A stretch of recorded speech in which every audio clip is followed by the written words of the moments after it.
Hello everyone, it's Attacker72 here, and for today, 2024 is nearly at its end, meaning another year ending for the Nintendo Switch titles that have released throughout this year, and another big year for Nintendo with 2025, which, to be fair, given that we got like a few big games, one of those being Metroid Prime Before Beyond, and then most notably the newest Nintendo console that would likely be revealed from the next 5 months from now, but in this video, I just kind of want to be going through a lot of the titles, or more so my personal best Switch games of 2024. Now, unlike last year where I made like a top 10 games that are DLC of things, like Sonic Frontiers is DLC, or games like Super Mario RPG Remake, there's just a ton that was a lot of content that released during that entirety of 2023. 2024, I had to slow myself down, and I only played at least a few games, at least 6 major Nintendo games that released, along with like one title, which I will get into later on, but I haven't played games like the NES Championship Edition, or games such as Zelda Echoes of Wisdom, or another recollection. So I'm only going to be talking about games that I have played, whether it's from demos or other things that I would be going through the entirety of 2024. And before I start, these are obviously my thoughts and opinions, so if you like to disagree with me, then that's totally okay. So with that, I hope you guys enjoy this, and let's get started with the best Nintendo Switch games of 2024. So first off, I want to go through some honorable mentions with the games that I played through demos, or just from another exception that I will talk about later on. That being Mario vs. Donkey Kong Remake, then there's Neo the Smiling Man, and Luigi's Mansion 2 HD. Mario vs. Donkey Kong as a remake is a nice way to kind of give Donkey Kong fans some more content, as even though we're going to get a remaster next month, at least fans can at least enjoy a remake of an old GameCube title, of an old Game Boy Advance title. Plus, the cutscenes are riveting, and while the voice acting hasn't exactly changed since Charles Martinet's voice lines have been reused instead of Kevin Afghani, and there's also some extra content to kind of make this elevated into a different game entirely. But hey, Mario vs. Donkey Kong, it's a big remake that is kind of underrated, if I'm going to be honest. I've only played a demo of it, so I can't really say much, but the controls feels nice, the animation looks great, and the gameplay is pretty simple. Then there's Neo the Smiling Man, the third installment of the Famicom Detective franchise, pretty much marking a new installment of the series since, like, I guess the 90s, so seeing this one, given the fact that we also got the first two games that got remade on the Switch back in 2021, seeing a third installment of Neo of the Famicom Detective Club games is surprising, and that being Neo the Smiling Man. I played the demo, and I've only played like a few minutes of it, or at least like 30 to 40 minutes. Surprisingly, this is a game that, if you are a fan of visual novels, a lot of mystery and horror, then this game is actually for you, because the story is really deep. Like, it has some interesting themes and a lot of mature content that you really never expect from a Nintendo title. Like, you got things like Xenoblade and Fire Emblem, but Neo is like one of those games where you can kind of tell there was a lot of effort put into it. I've only played a demo, just like Mario vs. Donkey Kong, so I can't really say much about this. And the last honorable mention I want to talk about is Luigi's Mansion 2 HD. Now, the weirdest thing is that I actually haven't played this game, and there's a good reason why. Because if you have seen the gameplay, almost the entirety, this game is basically just a 3DS remaster. That's about it. Like, no extra content. It's mostly just a highlighted, upgraded version of Luigi's Mansion 2. If you like to play Dark Moon, which is one of my favorite and most underrated 3DS titles of the 2010s, then this could be for you, for those that haven't really got to experience Dark Moon at all. But if you have played Dark Moon, then this game is essentially just the same, except with like updated visuals and nothing else. So that's all of the honorable mentions I want to talk about. And now let's talk about the actual games that I have played in the entirety of this year. Starting it off, we got ourselves Endless Ocean Luminous. This is a game that, funny enough, came out on my birthday, which, I guess it isn't fine, which is, it's fine enough as it is. And simply put, Endless Ocean is mostly just you, the player, going through a vast sea, taken pictures and analyzing a lot of sea creatures, what are the things that are very knowledgeable, and other creatures that are obviously fictional. This is a AA title, so it isn't like one of the big leagues or anything, but this is, if anything, the third installment of the Endless Ocean franchise, which the last title came out for like the Nintendo Wii. So seeing this is another example of Nintendo branching out of their main big series like Mario or Zelda and going for more niche titles, kind of like what they did with Famicom Detective Club and most recently Another Code and most recently Another Code. So yes, this game isn't for everyone. It can get slow and boring, and it might take some time to get used to, but I think that's really what makes this game so nice. There's not a lot of action, there's not a lot of anything that is too substantial or too packed. You're mostly just going through the ocean and a nice relaxing swim, unless you have thalassophobia or have a fear of the ocean. That's probably too bad for you because you might not be able to play this game at all. But really, Endless Ocean is a game that isn't getting talked about, and I personally do enjoy this for what it tries to be, especially when Nintendo being more than just the Mario company at all. Next up is Princess Peach's Showtime, one of the earliest games that came out of 2024, and Princess Peach's Showtime is the first title to finally get a character, her own installment since like Super Princess Peach on the Nintendo DS. And Peach's Showtime, while it is an easy game and it's pretty quick to play through, Showtime is honestly a title that you can enjoy because of how creative it is. Obviously, you got Peach, who has all different types of abilities, going through different types of levels that pretty much in a way acts kind of like you're watching a play, which is the whole theme of Showtime. You're mostly like seeing a play going out, and you see the action, you see the different types of stories put in, and it's all from the different outfits that Peach wears in the entirety of the game. And the bosses are creative, they're really fun, and I really love the animation. I think that's really one thing I like when it comes to Nintendo. They are really charming when it came to making Switch titles, making it more enduring and beautiful to look at, and Peach is one of those cases where Showtime, while an easy game, is a really fun and really great experience to go through from start to end. There's also some extra side content after you beat the game, like refighting the bosses and all that, but yeah, this game really makes you feel like you are watching a play act out, so that's what I enjoy about Princess Peach's Showtime. Sure, it's not a game that isn't talked about on like the next big titles that I will go to, but it's definitely one of those Switch titles that I personally recommend that you can get if you want to enjoy yourself with. Next up, we got Super Mario Party Jamboree, the third installment of the Mario Party series on the Nintendo Switch, after Superstars and obviously the first Super Mario Party game.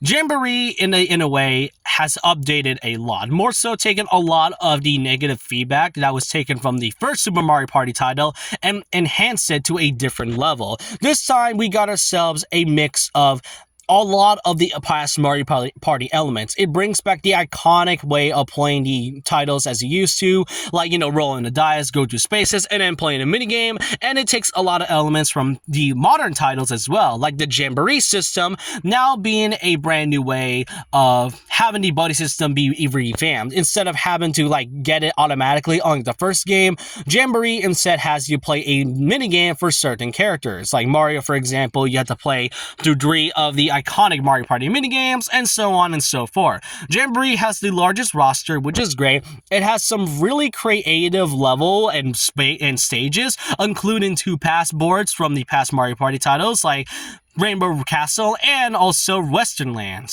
But the 5 new boards are pretty great. I will say Roll 'em Raceway is my least favorite because there was a lot of potential for it to be a great board, only for it to be just a simple loop. And there are some great boards in here, like Rainbow Galleria and King Bowser's Keep. There's also a bunch of side content that you can do other than the main party title, such as, a lot of modes related to Bowser, and this game having its own version of story mode in a way. There's also online stuff, which, okay, that's pretty obvious, and overall, Jamboree is a lot to take in, because this, if anything, is probably the best in the in the Nintendo Switch console. Probably my top 5 in the Mario Party series because of how much it takes a lot of elements from the past titles. It shows that ND Cube, or I guess you can say Nintendo Cube, are now improving ever since they acquired the license and a lot of Hudson Soft's old employees, and you can tell they improved a lot ever since Mario Party 9. So I can't wait for when the next console comes for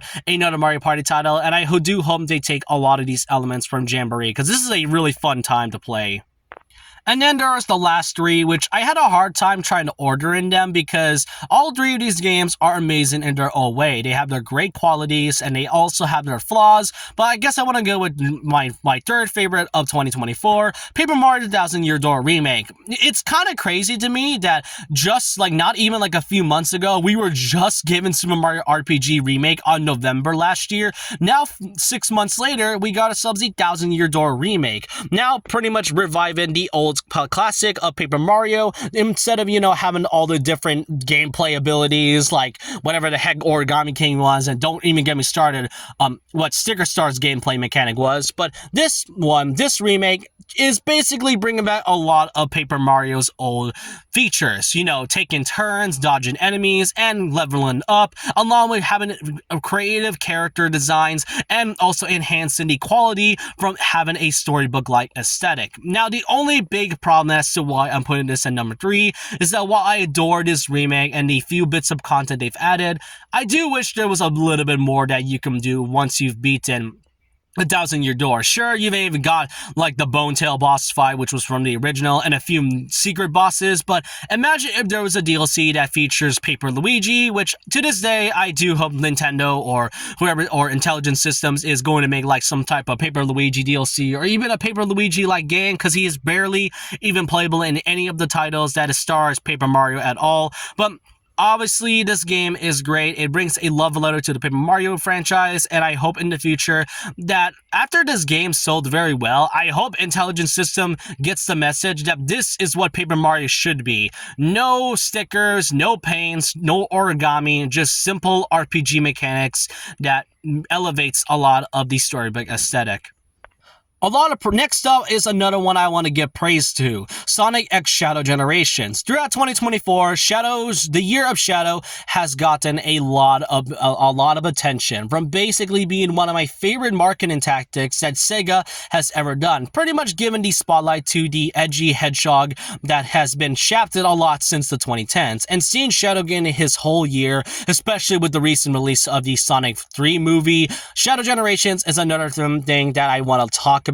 Now it splits into 2 stories. We got the 2011 game of Sonic Generations and a brand new story of Shadow's story, now featuring the Black Hedgehog. Now, first of all, Sonic Generations remains mostly the same. Now, the only big difference that they did was the rewrite, now having the help of Ian Flynn, along with a few other writers. Now, the thing that I have a problem with this rewrite is that some dialogues felt forced, and I feel like the animation changes kind of takes away a lot of the goofy kind of comedic tone that the original Generations had, like Amy pushing Knuckles to a tree. Yes, I know that kind of dumbs down Knuckles to be a joke character at that point, but it still kind of retains a lot of that comedic factor of what made the original Generation so special. And then there were like some references that I kind of feel was unnecessary, like mentioning the time stones from Sonic CD. If anything, I don't think the whole rewrite on the original Generations was Ian Flynn's fault. I know a lot of Sonic fans tend to kind of blame Ian a lot for the writing, even though they were probably like the same fans that wanted Ian Flynn to begin with. But still, Sonic Generations mostly remains the same from start to finish. So there isn't much I want to say aside from the rewrite, which kind of feels a little pointless and unnecessary. Shadow Generations is a different story.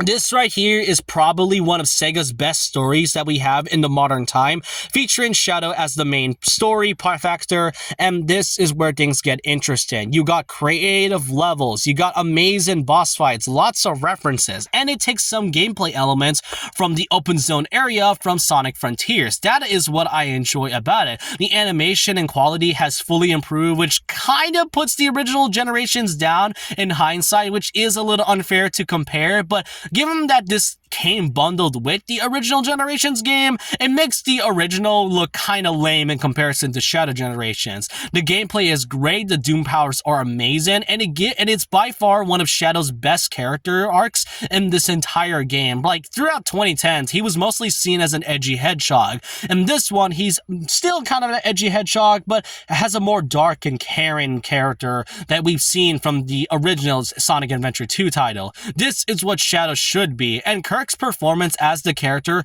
has fully improved ever since he was cast as Shadow when Generations came out. This is a great way to elevate Shadow's whole entirety of his character, especially the Year of Shadow, making this my second favorite on the Nintendo Switch entirely.